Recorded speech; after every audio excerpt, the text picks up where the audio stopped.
नमस्कार, वेलकम, स्वागत, सत श्री अकाल। कैसे हैं आप सब? क्या हाल चाल? आइए, आप सबका इस्तकबाल है, स्वागत है आप सभी लोगों का रीजनिंग एक्सप्रेस यूट्यूब चैनल पर। मैं डीसी मिश्रा करता हूं आप सभी लोगों का स्वागत यूपीपीएससी आरओ की परीक्षा के लिए, यानी जो व्यक्ति पीसीएस अधिकारी बनना चाहते हैं उनके लिए जो यूपीपीएससी की परीक्षा होती है उसमें प्रीलिम्स की परीक्षा में जो सीसैट की परीक्षा होती है उसके लिए रीजनिंग की एक क्लास आप सब लोगों के सामने लेकर के मैं डीसी मिश्रा हाजिर हूं। आइए शुरू करते हैं और देखते हैं कि आज की क्लास में हमारे सामने कैसे कैसे क्वेश्चंस हैं। सीसैट के लिए मैं लगभग रोज ही बताता हूं कि सीसैट की परीक्षा के लिए केवल हिंदी और केवल रीजनिंग ये दो विषय हैं जो आपको सीसैट पास करवा देंगे, तो बहुत ज्यादा परेशान होने का, भटकने का नहीं। ठीक, आइए शुरू करते हैं पहले क्वेश्चन के साथ में। और पहला क्वेश्चन हम लोग सब लोगों के सामने ये रहा। क्या क्वेश्चन है भाई? कहता है उस शब्द युग्म का चयन कीजिए। दिख रहा है कि काहे का क्वेश्चन है? एनालॉगी का क्वेश्चन है, वर्बल एनालॉगी।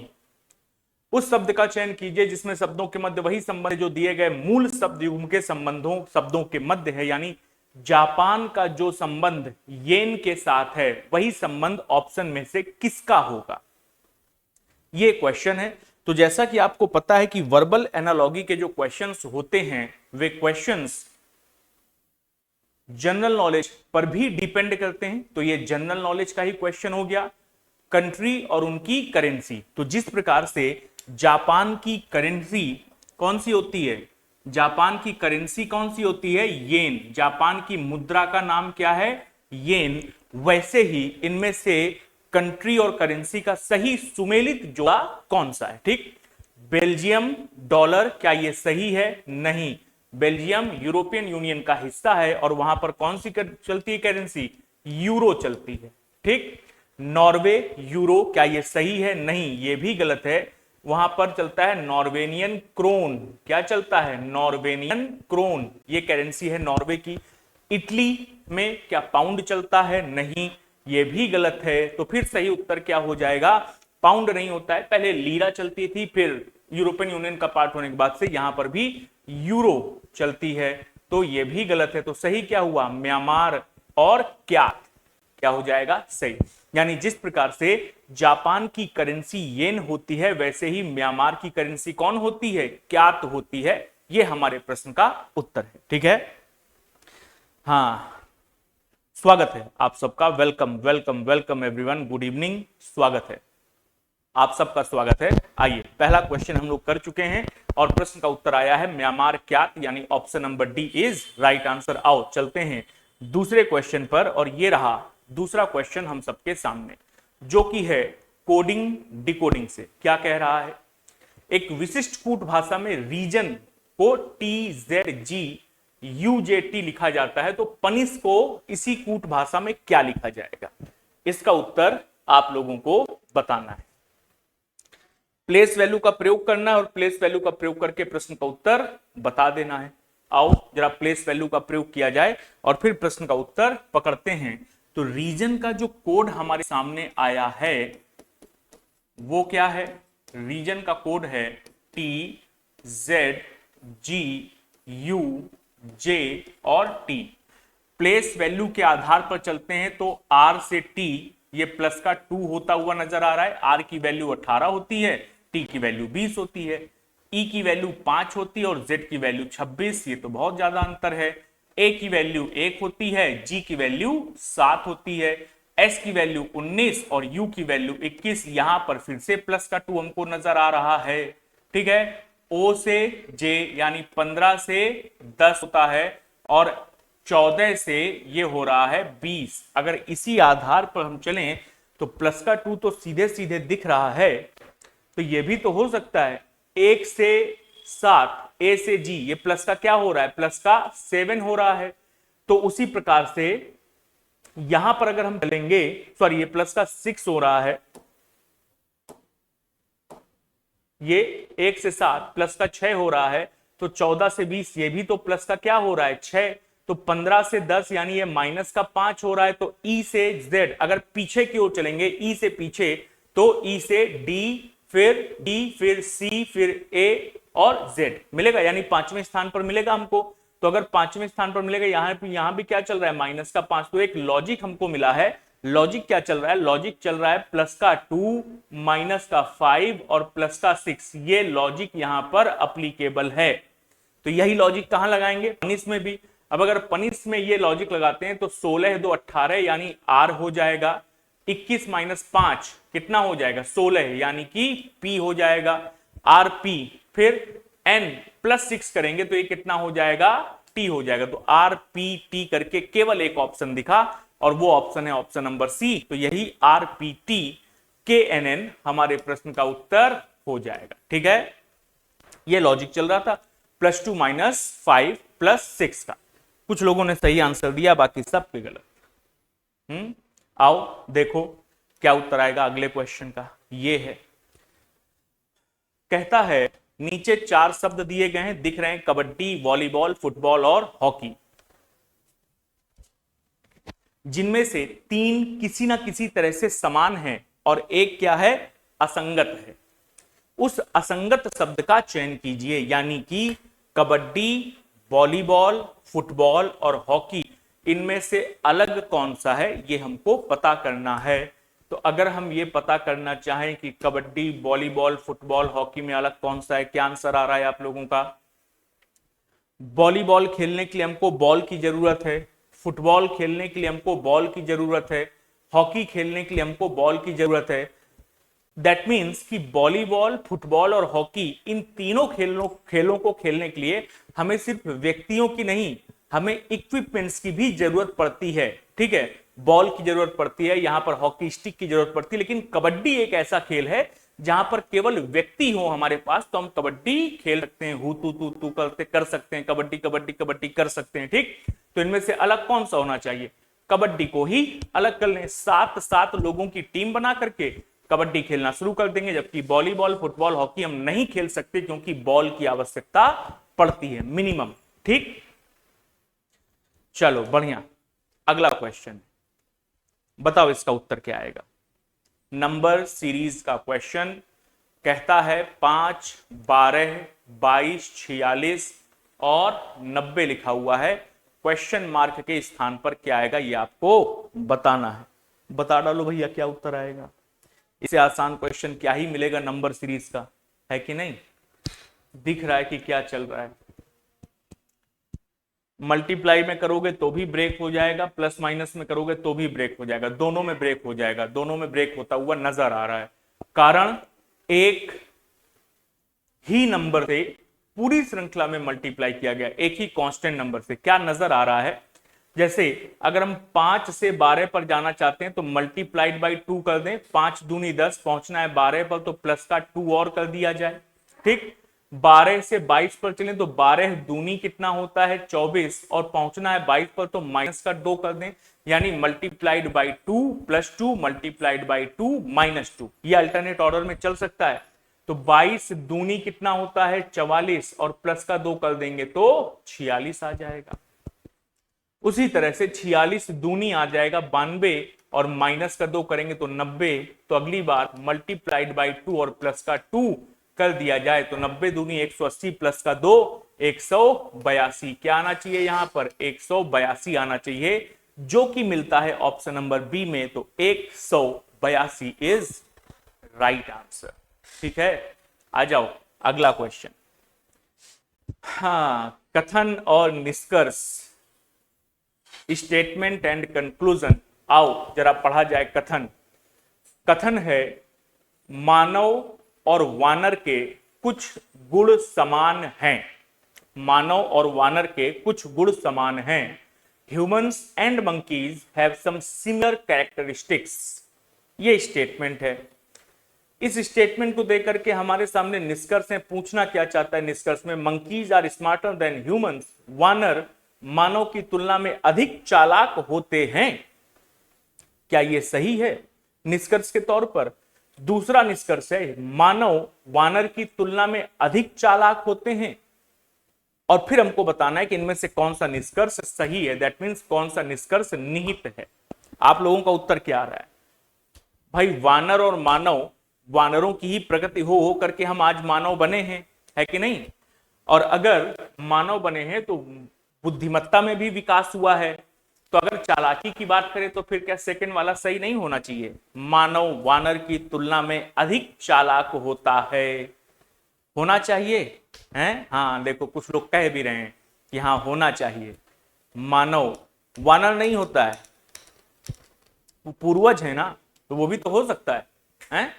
आओ देखो, जब हम यहां पर इस कथन के अनुसार निष्कर्ष निकालने जाएंगे तो स्टेटमेंट में उसने हमसे कहा है मानव और वानर के कुछ गुण क्या हैं? समान हैं। मानव और वानर के कुछ गुण क्या हैं? समान हैं। और फिर कंक्लूजन में उसने हमसे कहा है कि वानर मानव की तुलना में अधिक चालाक होते हैं। वानर मानव की तुलना में अधिक चालाक होते हैं। स्टेटमेंट में कुछ गुणों की बात की है, स्पेसिफिक गुणों की बात नहीं की है कि वो चालाकी की बात कर रहा है, कि बुद्धिमानी की बात कर रहा है, कि ईमानदारी की बात कर रहा है, किस चीज की बात कर रहा है, ऐसा स्टेटमेंट में नहीं दिया।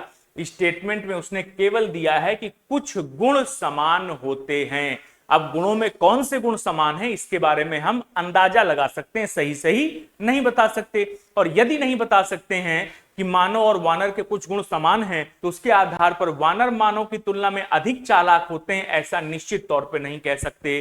फिर मानव वानर की तुलना में अधिक चालाक होते हैं, अगेन इसको भी हम निश्चित तौर पर नहीं कह सकते हैं कि मानव वानर की तुलना में अधिक चालाक होते हैं। ठीक, तो ना तो पहला कंक्लूजन सही है ना दूसरा, तो प्रश्न का उत्तर क्या देना चाहिए? ऑप्शन नंबर बी, ना तो निष्कर्ष 1 और ना ही निष्कर्ष 2 निहित है, यही हमारे प्रश्न का उत्तर बन जाएगा। ठीक, आ जाओ अगला क्वेश्चन पकड़ा जाए। ये रहा अगला क्वेश्चन। खाली स्थान के लिए उपयुक्त सही चित्र का चयन करें। Select the correct picture for blank space. ये हमसे जानना चाहता है। ये हमारे पास प्रश्न आकृति दी गई हुई है जिसमें हमारे पास एक आकृति, दो आकृति, तीन आकृति है, चौथी आकृति में क्या है? Question mark. इस क्वेश्चन मार्क वाली आकृति में क्या आएगा ये हमको बताना है। कहां से? इस आंसर फिगर से। चार आंसर्स में से कौन सा फिगर हमारा उत्तर है, वो फिगर किस ऑप्शन में लिखा है ये आपको बताना है। बताओ फटाक से उत्तर क्या आएगा।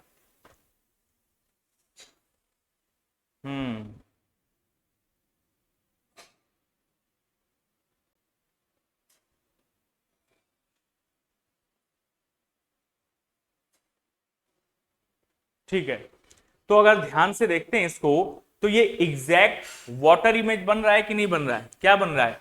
Exact water image. ठीक है, कैसे?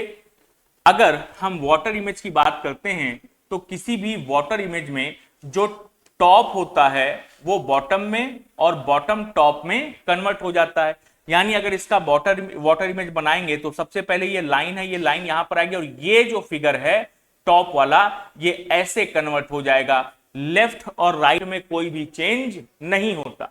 वाटर इमेज में टॉप वाला बॉटम और बॉटम वाला टॉप में पहुंच जाता है, लेकिन लेफ्ट राइट में कोई भी चेंज नहीं होता। तो ये आकृति एज इट इज है ना, वाटर इमेज दी गई है।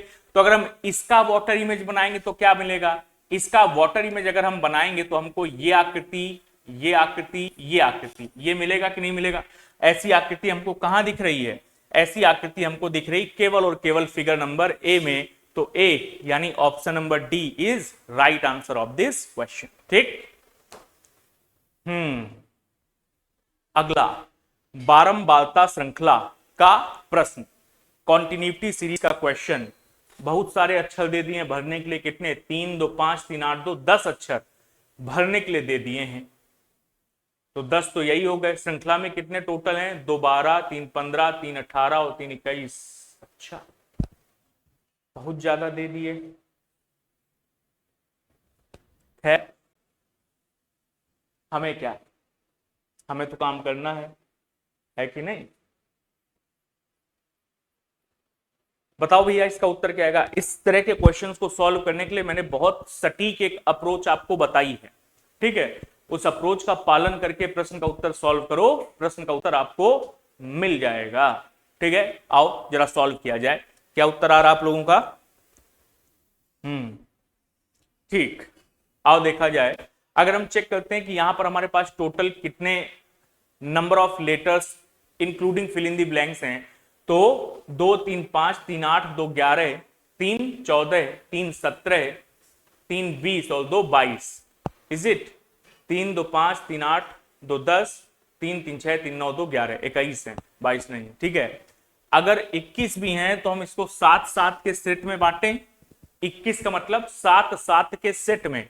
अगर इसको हम 7 7 के सेट में बांटते हैं तो 2 3 5 और 2 7, 7 7 के सेट में बांट रहे हैं क्योंकि 21 हैं और 21 का मतलब हम 7 7 के सेट में इसको बांट रहे हैं। तो A B dash dash dash B C हो गया, फिर ये 1 2 3 4 5 6 और ये हो गया 7 और 2 3 5 और 2 7 ये हो गया। अब यहां से कंपेयरिंग करके हम निकाल लेंगे चीजें। कैसे निकालेंगे ध्यान से देखना। अगर हम कंपेयर करना शुरू करते हैं तो देखो ए, क्योंकि कॉन्टिन्यूटी सीरीज है, बारंबारता श्रृंखला है, तो शब्द समान, अक्षरों की श्रृंखला समान होगी तभी तो कॉन्टिन्यूटी बनेगी कि नहीं बनेगी। तो अगर पहले सेट में देखेंगे तो पहले सेट में ए है, दूसरे सेट में ए है, तीसरे सेट में नहीं है, तो तीसरे सेट में ए को रख दिया जाए। किसको? तीसरे सेट में ए को रख दिया जाए। तो यहां ए को रख दिया। फिर और ध्यान से देखेंगे तो पहले सेट में यहां बी है, यहां पर नहीं है, यहां पर भी नहीं है, अभी कंफर्म नहीं है। ठीक, और आगे बढ़ते हैं तो यहां पर बी सी, अंतिम दो अक्षर कौन से हैं? B C. यहां पर अंतिम अक्षर बी मिल रहा है, सी नहीं है। यहां पर अंतिम अक्षर कोई भी नहीं है। ठीक, यानी अगर बीसी यहां पर है तो बीसी यहां पर भी कर सकते हैं और बीसी यहां पर भी कर सकते हैं। तो अगर बीसी बीसी अब जगह हो गया तो यहां पर बीसी बीसी बीसी ये कर दिया। ठीक, और उसके आधार पर फिर चलेंगे। अगर तो अगर बी यहां पर है तो हम बी को यहां पर भी करें और बी को यहां पर भी करें। तो देखो अंतिम वाला फुलफिल हो गया ना, A B A A C B C, A B A A C B C. क्या ये हर जगह मिल रहा है? आओ देखा जाए। तो ए बी यहां पर मिला है, अंत में ए सी बी सी यहां पर भी मिल रहा है। देखो ए बी ए सी बी सी, बीच में क्या बच रहा है? बी ए। तो यहां पर हम बी और कर दें तो मिल जाएगा कि नहीं मिल जाएगा? बिल्कुल मिल जाएगा। देखो अब क्या मिल रहा है? ए बी, ए करना चाहिए यहां पर, इधर आओ। ठीक है, तो ए बी कॉमन है। फिर यहां पर अगर ए है तो यहां पर भी ए कर दें तो क्या हो गया? A B A C B C, A B A C B C. Same काम हमको वहां पर भी मिल जाएगा। बहुत बढ़िया। तो क्या कर दें? ए बी हमारे पास है, ए भर दें वहां पर, फिर ए के बाद क्या कर दें? फिर से ए भर दें और फिर सी भर दें। ठीक, यानी A B A C B C, A B A C B C, A B A C B C, ये हमको मिल रहा है। और अगर मिल रहा है तो ये क्या हमने निकाला है? ए सी, फिर B A C A, B C, 3 3 6 3 9 1 10। ये कहां मिल रहा है? बस इसको चेक कर लिया जाए। ऑप्शन नंबर किस में मिल रहा है? ए C B A C B ए पहले वाले में है, इसके अलावा कहीं नहीं है। यही पहला वाला ही हमारे प्रश्न का उत्तर हो जाएगा। A C B A, C A B B C. ठीक, ये कॉन्टिन्यूटी सीरीज का क्वेश्चन है, ये इसकी अप्रोच है। टोटल अक्षर गिने 21 थे, 7 7 के पैटर्न में ब्रेक करें और 7 के पैटर्न में ब्रेक करके प्रश्न का उत्तर निकाल लेंगे। ठीक, आइए अगला क्वेश्चन फिर से स्टेटमेंट और अजम्पशन का क्वेश्चन है, लॉजिकल रीजनिंग का क्वेश्चन है। अब देखिए पीछे वाला जो क्वेश्चन था कथन और निष्कर्ष का, मानव और वानर वाला, वो हिंदी अंग्रेजी दोनों भाषाओं में था क्योंकि क्वेश्चन छोटा था, बाइलिंगुअल कर सकते थे, कर दिया। यहां पर बाइलिंगुअल नहीं है क्योंकि क्वेश्चन का फॉन्ट छोटा करेंगे तो विजिबल नहीं रहेगा। ठीक, आइए पढ़ते हैं। कथन है पारिस्थितिकी तंत्र जिसमें हम रहते हैं मनुष्यों और अन्य सभी प्रजातियों के लिए प्राकृतिक सेवाएं प्रदान करते हैं। पारिस्थितिकी तंत्र यानी इकोसिस्टम जिसमें हम रहते हैं, वो पारिस्थितिकी तंत्र जिसमें हम रहते हैं मनुष्यों के लिए और अन्य सभी प्रजातियों के लिए प्राकृतिक सेवाएं प्रदान करते हैं। प्राकृतिक सेवाओं का मतलब हमें प्राकृतिक रूप से इनहेल करने के लिए ऑक्सीजन मिलती है, पीने के लिए पानी मिलता है, खाने के लिए भोजन मिलता है। ठीक, तो मनुष्यों और अन्य सभी प्रजातियों के लिए प्राकृतिक सेवाएं प्रदान करते हैं जो हमारे स्वास्थ्य, जीवन की गुणवत्ता और अस्तित्व के लिए आवश्यक है। ठीक, यानी हमारा पारिस्थितिकी तंत्र जिसमें हम रहते हैं वे हम सभी मनुष्यों और अन्य सभी जीवों के लिए, प्रजातियों के लिए हमारे स्वास्थ्य, जीवन की गुणवत्ता और अस्तित्व के लिए आवश्यक प्राकृतिक सेवाएं प्रदान करते हैं। ठीक, अब इससे क्या जंक्शन निकल सकता है? ये किसी व्यक्ति ने स्टेटमेंट दे दिया। पहला जंक्शन है, हमारे जंगल सांस लेने वाली वायु से कार्बन डाइऑक्साइड और अन्य प्रदूषक को हटाते हैं और हमारे वायु तापमान को भी कम करते हैं। कैसा जंक्शन है? सही। क्यों यह सही जंक्शन होगा? अगर व्यक्ति ने यह स्टेटमेंट दिया है तो क्या सोच करके उसने ये स्टेटमेंट दिया होगा? उसने यही सोचा होगा कि हमारा जो पारिस्थितिकी तंत्र है, जिसमें जंगल हैं, नदियां हैं, झरने हैं, पहाड़ हैं, उर्वरक भूमि है, ये सारी चीजें मिलकर के हमारे जीवन के अस्तित्व को बचा करके रखे हुए है कि नहीं? ठीक, और ये क्या करते हैं? तो अब इसमें अलग अलग चीजें अलग अलग कार्य करते हैं। जैसे जंगल में जो पेड़ हैं वो क्या करते हैं? वातावरण से कार्बन डाइऑक्साइड को सोखते हैं और हमें शुद्ध हवा प्रोवाइड करते हैं, ऑक्सीजन प्रोवाइड करते हैं, जिससे हम सांस ले सकें। तो पहला जंक्शन कि हमारे जंगल सांस लेने वाली वायु से कार्बन डाइऑक्साइड और अन्य प्रदूषक को हटाते हैं और हमारे वायु के तापमान को भी, यानी हमारे सराउंडिंग्स के जो टेम्परेचर उसको भी कम करते हैं। इसीलिए अब चूंकि जंगल बेतहाशा कटते जा रहे हैं, ठीक है, बेतहाशा जंगल कटते जा रहे हैं। क्यों? इंफ्रास्ट्रक्चर का विकास, उसके लिए जंगल कट रहे हैं।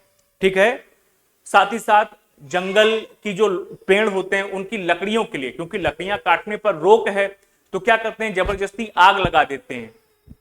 अब आग लगा देते हैं, आग लगाने के दौरान फिर उनको बुझाया जाता है। बुझाने में कई सारे पेड़ खराब हो जाते हैं, प्रॉपर नहीं जलते हैं लेकिन खराब हो जाते हैं। खराब हो गए तो उनकी लकड़ियां काटने के काम आती हैं। ठीक, कई सारे ऐसे बेवकूफ और बदतमीज किस्म के लोग हैं जो जबरदस्ती ऐसा बीड़ी सिगरेट पी करके झाड़ियों में फेंक दिया, आसपास जंगल एरिया में झाड़ियों में फेंक दिया और वहां आग लग जाती है। अब उनको खाली वो देखने में मजा आता है। वास्तव में ऐसा लोग करते हैं, वास्तव में मैंने ऐसे लोगों को देखा जो सिर्फ मजे के लिए ऐसा कर रहे हैं। ठीक, ये जब प्रकृति मजा लेगी ना तब समझ में आएगा। अभी उत्तरकाशी के धराली में जो मजा हुआ है ना, वो यही हुआ है। ठीक, आप उत्तरकाशी के धराली में जो नदी है, ठीक है, खीर गंगा नदी, जो भागीरथी नदी भी बोल सकते हैं, जो खीर गंगा नदी भागीरथी नदी में आकर के मिलती आकर के, ठीक है, क्या हुआ है? लोगों ने, अब जब बाढ़ का समय आता था, मानसून का समय आता था, तो मानसून के समय में वो जमीन, वो जो नदी है वो बहती थी और बाढ़ का रूप ले लेती थी। और जब बाढ़ का रूप ले लेती थी तो क्या होता था? डिस्टर्बेंस के लिए माफी है, भतीजा हमारा रो रहा है। ठीक है, तो बाढ़ का रूप ले लेती थी। अब जाहिर सी बात है, नदियां जब ऊपर से आती हैं तो अपने साथ बहुत सारे खनिज, उर्वरक, ये सारी चीजें लेके आती है और वहां की मिट्टी को उपजाऊ बना देती है। ठीक, अब जब बाढ़ का पानी कम होता था तो लोग वहां पर क्या करते थे? खेती पाती करने लगते थे। अब धीरे धीरे ट्रेंड हुआ कि खेती पाती करने के साथ साथ वहां होटल बना लिए, मकान बना लिए, दुनिया भर की चीजें डेवलप कर ली। और ऐसा करते करते एक समय ऐसा आया कि जब खीर गंगा नदी को अपना वास्तविक पथ बदलना पड़ा। वो उल्टी चलती थी, उत्तर दिशा की ओर बहती थी, वो नदी उल्टी चलती थी। और जब प्रलय आई है, बादल फटे हैं, तो वो नदी अपने वास्तविक पथ में लौटी और वास्तविक पथ में उसके जो जो था सबको बहा करके ले गई। हम प्रकृति से खिलवाड़ नहीं कर सकते, ये समझना होगा। हम सब समझते हैं, इसके बावजूद लालच की वजह से हम ऐसे काम करने से अपने आप को नहीं रोक पाते। ठीक है, पहला वाला क्या हो जाएगा? सही। दूसरा कहता है हमारी आर्द्र भूमि बरसाती पानी का संग्रह करती है। हमारी जो भूमि है, आर्द्र भूमि, ये क्या करती है? बरसाती पानी का संग्रह करती है, इसे छानती है और बरसाती पानी प्रदूषक को हानिकारक बनाती है और इस छने हुए पानी के साथ इन एक्वाइफर्स, जहां अधिकांश हमारे पीने का पानी मिलता है, को पुनः भरती है। कौन करता है ये सब? आज हम घरों में आरओ वाटर प्यूरिफायर लगवाए हुए हैं, लेकिन हमारी प्रकृति वास्तव में नेचुरल वाटर प्यूरिफायर है। ये जो बरसात का पानी होता है, जंगलों में जब वो पानी या जमीन में जब वो पानी गिरता है तो हमारी जमीन उसको क्या करती है? पानी को सोखती है। ठीक, लेकिन आज के समय में ऐसा नहीं हो रहा है। क्यों? आज के समय में हमने सड़कें बना रखी हैं, प्लास्टर करा रखा है, ईंट पत्थरों से फुटपाथ बना रखा है, तो और वो पानी क्या होता है? सीधा जाकर के नालों में मिल जाता है जाकर के। ठीक, आज हमारी धरती का पानी आज पानी जो है बरसात का, हमारी धरती सोखती नहीं है, वो रिचार्ज नहीं कर पाती अपने आप को। फिर हम कहते हैं वाटर लेवल डाउन होता चला जा रहा है। यही रीजन है वाटर लेवल के डाउन होने का। क्यों? क्योंकि जो पानी बरसात का होता है, जो नेचुरली हमारे एक्वाफायर्स को क्या करती, पुनः भरती है, रिफिल करती है, वो प्रक्रिया ही हमने हटा दी। सीमेंट और कंक्रीट की सड़कें बना करके, इंफ्रास्ट्रक्चर डेवलप कर करके हमने वो हटा दिया, पेड़ों को हटा दिया, तो क्या होगा, रिफिल्स होंगे नहीं तो वाटर लेवल डाउन होता चला ही जाएगा, है कि नहीं। ठीक, तो कहता है इस छने हुए पानी के साथ इन एक्वाफायर जहां अधिकांश हमारे पीने का पानी मिलता है वो पुनः भरती है। ये भी कैसा अजम्पशन है, सही। उसने यही सब सोच करके तो हमारे लिए ऐसा स्टेटमेंट दिया कि ये सब सोच करके हमारा जो पारिस्थितिकी तंत्र है, हमारे जीने के लिए हमको आवश्यक चीजें मुहैया करवाती, वो भी फ्री में। ठीक, तो पहला और दूसरा दोनों अजम्पशन सही हैं, तो प्रश्न का उत्तर क्या आएगा, ऑप्शन नंबर डी, 1 और 2 दोनों धारणाएं अंतर्निहित हैं। ठीक, आइए अगला क्वेश्चन हम सबके सामने क्या कहता है। कहता है कमल सारिका से 82 मीटर उत्तर पश्चिम में है, नॉर्थ वेस्ट में। ठीक, यदि मुरली सारिका से 82 मीटर उत्तर पूर्व में है तो मुरली कमल से किस दिशा में है, यह वो जानना चाहता है। ठीक, आइए, ये मान लीजिए हमारे पास एक बिंदु है और इस बिंदु पर सारिका खड़ी हुई है। कौन, सारिका। उसने कहा है कमल सारिका से 82 मीटर उत्तर पश्चिम में। कमल कहां पर है, सारिका से 82 मीटर उत्तर पश्चिम में। ये 82 मीटर की दूरी में उत्तर पश्चिम पर यहां पर कौन खड़ा हुआ है, कमल खड़ा हुआ है, ये कमल। ठीक, जिन लोगों को उत्तर पश्चिम नहीं पता है बता दे रहे भैया, ये नॉर्थ होता है, ये साउथ, ये वेस्ट और ये ईस्ट। ठीक है, जब नॉर्थ और वेस्ट के बीच से निकलते हैं तो इसको बोलते हैं नॉर्थ वेस्ट यानी कि उत्तर पश्चिम, और जब नॉर्थ और ईस्ट के बीच से निकलते हैं तो इसको बोलते हैं नॉर्थ ईस्ट यानी उत्तर पूर्व। Similarly this is south east and this is south west. ठीक है, तो सारिका एक बिंदु पर खड़ी और वहां से कमल 82 मीटर उत्तर पश्चिम में है। फिर कहता है यदि मुरली सारिका से 82 मीटर उत्तर पूर्व में है। मुरली कहां पर है, सारिका से 82 मीटर उत्तर पूर्व में, तो 82 मीटर उत्तर पूर्व की दिशा में यहां पर कौन खड़ा हुआ है, यहां पर मुरली खड़ा हुआ है। ठीक, तो कहता है बताओ मुरली कमल से किस दिशा में है, यानी ये जो मुरली है वो कमल के सापेक्ष किस दिशा में है, मुरली कमल के सापेक्ष किस दिशा में है, ये हमसे जानना चाहता है। ठीक, अब डायगनली अगर ये 82 है और ये 82 है तो ये दोनों क्या हैं, आपस में बराबर हैं, और अगर ये दोनों आपस में बराबर हैं तो कमल और मुरली एक समान रेखा में खड़े होंगे कि नहीं होंगे, और अगर एक समान रेखा में खड़े हुए हैं तो अगर हम कमल पर खड़े हो जाएं, कमल से किस दिशा में है, तो अगर हम कमल पर खड़े हो जाएं तो ये कौन सी दिशा हमको नजर आती है, दिस इज पूर्व दिशा, ईस्ट डायरेक्शन। तो प्रश्न का उत्तर क्या हो जाएगा, ऑप्शन नंबर ए, पूर्व is right answer of this question. ठीक, और इस प्रश्न का उत्तर बताया जाए, हमको बताया जाए कि क्या आएगा। गज्जो उमरा की माता है, मुन्नी सूमो की माता है, साहिद हिफजान के पिता हैं, मुन्नी हिफजान की बुआ है और उमरा की मौसी है। गज्जो का साहिद से क्या संबंध है, ये मुन्नी वो तो नहीं है बजरंगी भाईजान वाली, काफी समय हो गया उस फिल्म को, हो सकता है वो मुन्नी बड़ी हो गई हो, सूमो की माता बन चुकी हो, हैं, हिफजान की बुआ और उमरा की मौसी बन चुकी हो, ऐसा संभव है।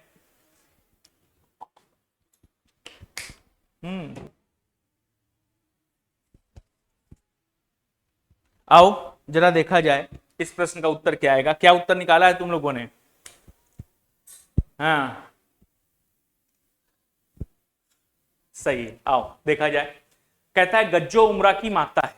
गज्जो कौन है, उमरा की माता, तो गज्जो उमरा की माता है, गज्जो उमरा की माता है।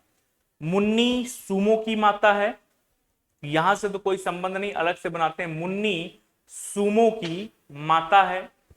साहिद हिफजान के पिता हैं, ठीक है, तो साहिद अगर हिफजान के पिता है तो अगेन यहां से कोई रिलेशन नहीं बन रहा है, साहिद हिफजान के पिता हैं, साहिद पिता हैं किसके, हिफजान के पिता हैं। फिर कहता है मुन्नी हिफजान की बुआ, that is Munni is the paternal aunt of Hifzan. Munni कौन है, हिफजान की बुआ है। मुन्नी, ये मुन्नी है ना, मुन्नी किसकी मां है, सूमो की, और साहिद कौन है, हिफजान का पिता। कहता है Munni is paternal aunt of Hifzan, Munni Hifzan की बुआ है। अगर साहिद हिफजान का पिता है और मुन्नी हिफजान की बुआ, इसका मतलब है मुन्नी कौन होगी? हिफयान की, सॉरी शाहिद की बहन होगी ना। मुन्नी कौन होगी? शाहिद की बहन। अगर मुन्नी शाहिद की बहन है और शाहिद हिफजान का पिता है, उसी स्थिति में तो मुन्नी हिफजान की बुआ होगी। ठीक, फिर कहता है मुन्नी हिफजान की बुआ और उमरा की मौसी है। मुन्नी हिफजान की बुआ होने के साथ साथ क्या है? उमरा की मौसी भी है। ठीक, तो अगर उमरा की मां है गज्जो और मुन्नी उमरा की मौसी है, तो निश्चित तौर पर मुन्नी गज्जो की बहन होगी। मुन्नी कौन होगी? गज्जो की बहन। जब मुन्नी गज्जो की बहन होगी, उसी स्थिति में तब उमरा की मां गज्जो है, तो उमरा की मौसी कौन हो जाएगी? मुन्नी हो जाएगी। बन गया। ठीक, तब उसने हमसे कहा है कि गज्जो का शाहिद से क्या संबंध है। किसका संबंध पूछा? ये जो गज्जो है इसका संबंध पूछा गया है शाहिद से, कि गज्जो शाहिद से कैसे संबंधित है। आसान सा क्वेश्चन बन गया ना। क्या गज्जो किसकी बहन है? मुन्नी की। मुन्नी किसकी बहन है? शाहिद की। तो गज्जो भी कौन हो जाएगी? शाहिद की बहन हो जाएगी। ऑप्शन नंबर ए, गज्जो शाहिद की बहन है उत्तर। ठीक, अगला question, select the Venn diagram that best illustrates the relationship between the given classes that are rational numbers, whole numbers, real numbers, यानी कि परिमेय संख्याएं, पूर्ण संख्याएं और वास्तविक संख्याओं के बीच सही वेन डायग्राम बताइए। ए बी सी डी में से सही वेन डायग्राम कौन सा होगा? बताओ जरा उत्तर क्या आएगा इसका।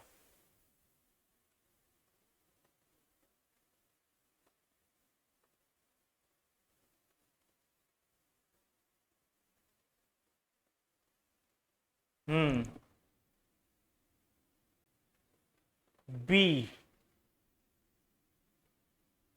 सी, डी अलग अलग हैं। आओ देखो, परिमेय संख्याएं होती कौन सी हैं? रेशनल नंबर्स, वो संख्याएं जो P बटे Q में लिखी जाती हैं। किसमें लिखी जाती हैं? P बटे Q में जो संख्याएं लिखी जाती हैं उनको रेशनल नंबर्स बोलते हैं। ठीक, Q कभी भी जीरो नहीं होना चाहिए, that is known as rational numbers. P by Q। पूर्ण संख्याएं क्या होती हैं? जीरो से लेकर के अनंत तक जितनी संख्या आप लिख सकते हैं वे सारी की सारी क्या है? पूर्ण संख्याएं। 0 1 2 3 4 5 6 सारी क्या है? पूर्ण संख्याएं। वास्तविक संख्याएं क्या होती हैं? ऐसी संख्याएं जिसमें रेशनल नंबर्स यानी परिमेय संख्याएं और अपरिमेय संख्याएं सभी आ जाती हैं।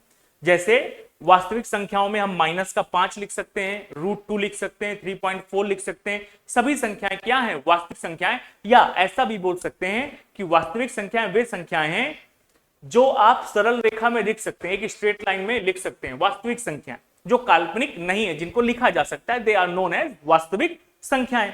तो अगर इसके आधार पर चलते हैं तो भाई साहब जितनी भी परिमेय संख्याएं हैं वे सारी की सारी पूर्ण संख्याएं होंगी, जितनी पूर्ण संख्याएं वे सारी की सारी परिमेय होंगी, ये उचित है। ठीक है, तो सभी पूर्ण संख्याएं क्या होंगी? परिमेय संख्याएं होंगी, और सभी परिमेय संख्याएं और पूर्ण संख्याएं क्या होंगी? वास्तविक संख्याएं। वास्तविक संख्याएं सबसे ऊपर लिखें। ठीक है, वास्तविक संख्याएं, इधर परिमेय संख्याएं और इधर पूर्ण संख्याएं। ठीक है, ये बनेगा।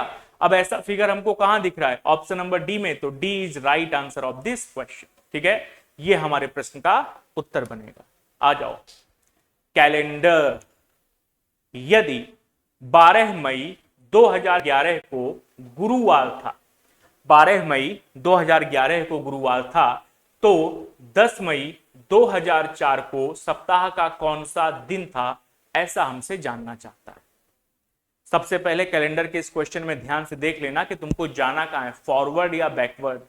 2011 दिया है और 2004 का पूछ रहा है, यानी बैकवर्ड चलना है। बताओ जल्दी से आंसर क्या आएगा बैकवर्ड जाके।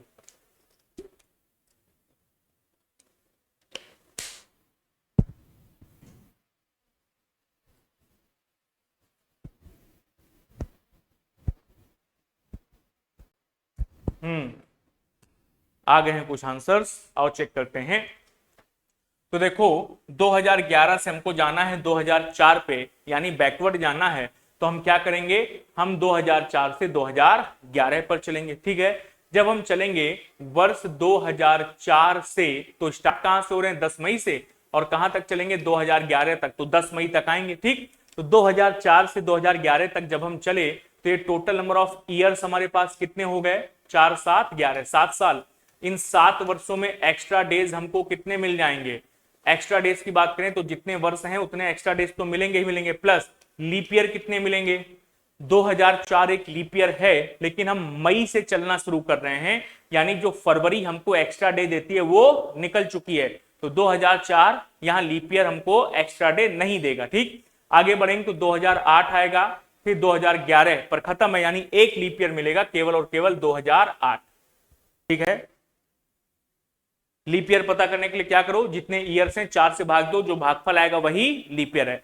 7 में 4 का भाग दिया, 4 एकम 4, कितनी बार जा रहा, एक बार, एक लीप ईयर है। ठीक, तो ये हो गया ईयर वाइज। अब हमको कहां जाना है, 10 मई से जाना है 12 मई तक। कहां, 10 मई से 12 मई तक जाना है, तो 10 मई तो निकल चुका, 12 मई तक जाना है, यानी 2 दिन एक्स्ट्रा और जाना है ना, तो 2 दिन एक्स्ट्रा आ गए 2 दिन एक्स्ट्रा, तो कितना हो गया, अब 7 एकम 7, ये पूरा पूरा कट गया, ये बचा 1 + 2 यानी कि 3 बचा।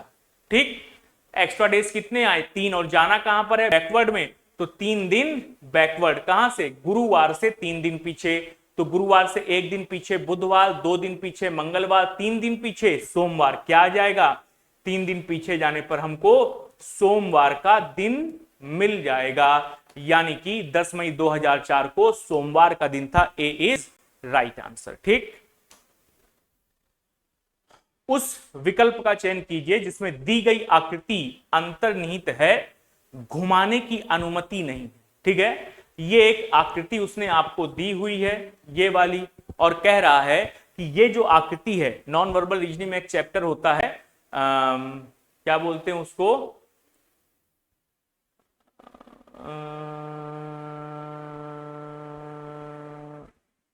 नहीं ध्यान आ रहा मुझे, छोड़ो, नॉन वर्बल रीजनिंग का चैप्टर होता है। ठीक है, और उसमें ये एक कंप्लीट आकृति है, उसका एक हिस्सा उसने आपको दे दिया है, और ये वाला जो हिस्सा है वो हिस्सा इनमें से किस आकृति में, ए बी सी डी में, इनमें से किस आकृति में ये हिस्सा आपको नजर आ रहा है, ये आपको पहचानना है। ठीक, बताओ भैया इसका उत्तर क्या आएगा, क्या ऑप्शन नंबर ए इसका उत्तर है। अगर आप ध्यान से आकृति को देखोगे, जिन लोगों को असुविधा हो रही है थोड़ा सा बड़ा कर दें, नहीं तो कहते हैं सर कि हमको दिख ही नहीं रहा है, बताओ हम क्या करें, लो भैया बड़ा कर दिया।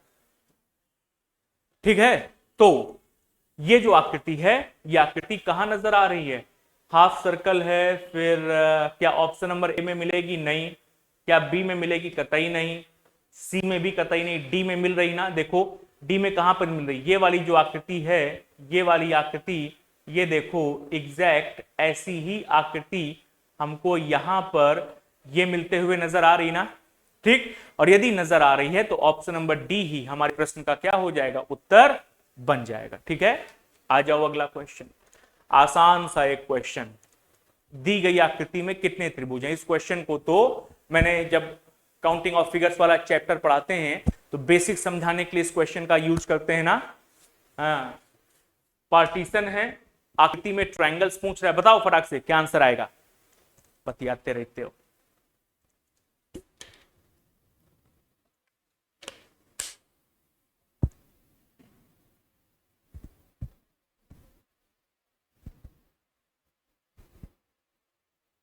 क्या उत्तर आएगा इसका,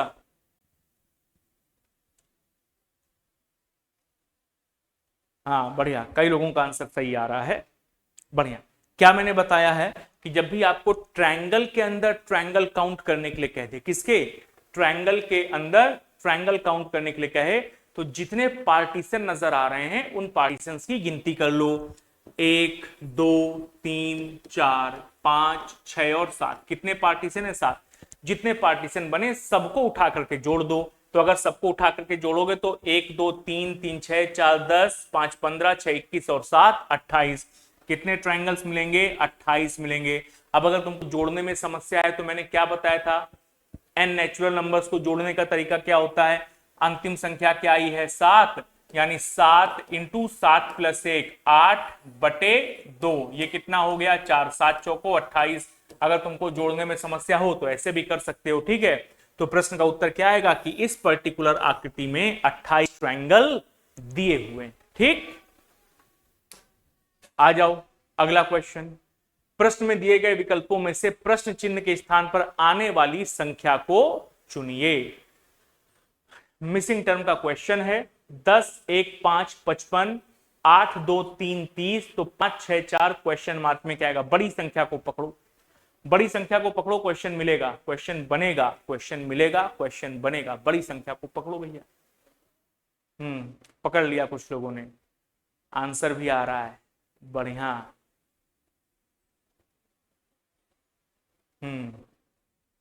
बढ़िया। देखो सीधे सीधे हिसाब दिख रहा है, क्या कर सकते हैं? 10 एकम 10 और सीधे सीधे ये किया जाए कि अगर इन दोनों को आपस में जोड़ दो पहले तो, ठीक है, यानी 10 प्लस 1 कर दो, कितना जाएगा? 11 है। फिर इनको जोड़ने के बाद इस संख्या से मल्टीप्लाई कर दो, तो 11 इंटू 5 करो, कितना आएगा? 55।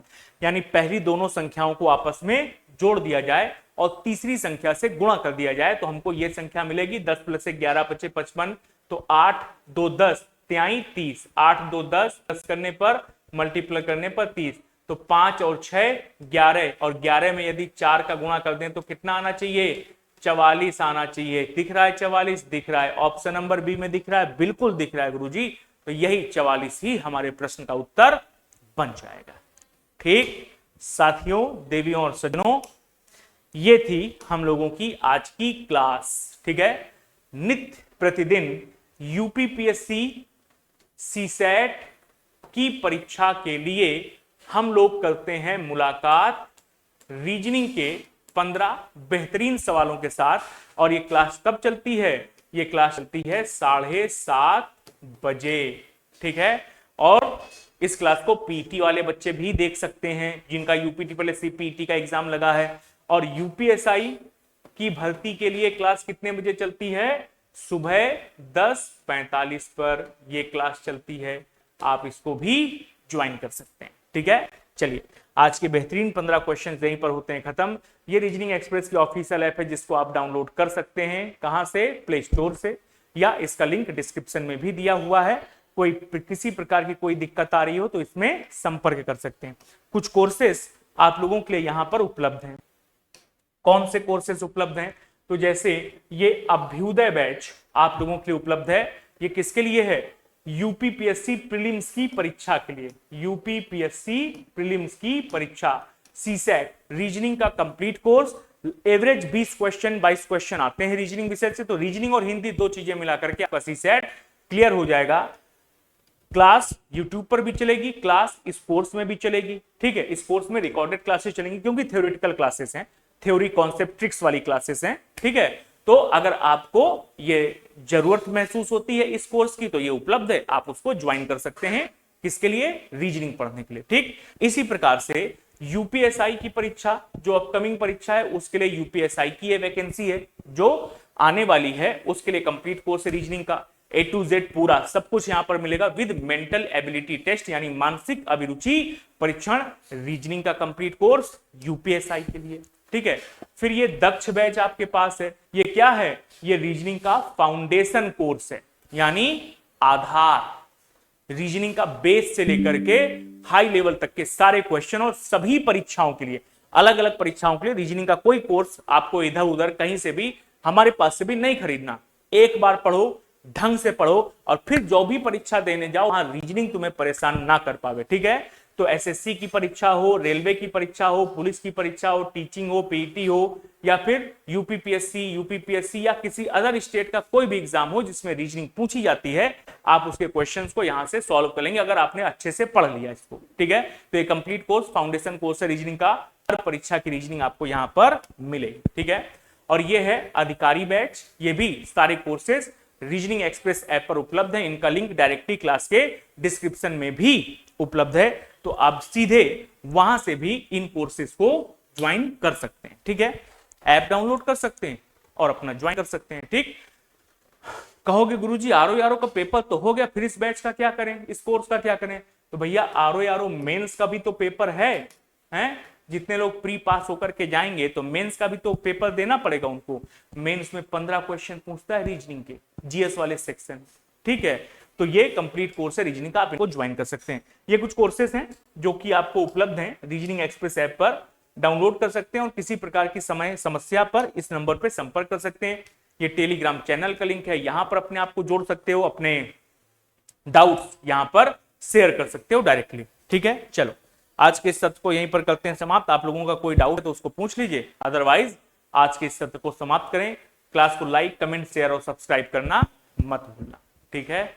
मत भूलना क्या मतलब, वैसे तो नहीं करते हो, फिर भी कह देते हैं कि मत भूलना, बाकी तो तुम्हारी इच्छा है, इच्छा होगी तो करोगे, नहीं होगी तो नहीं करोगे, है कि नहीं?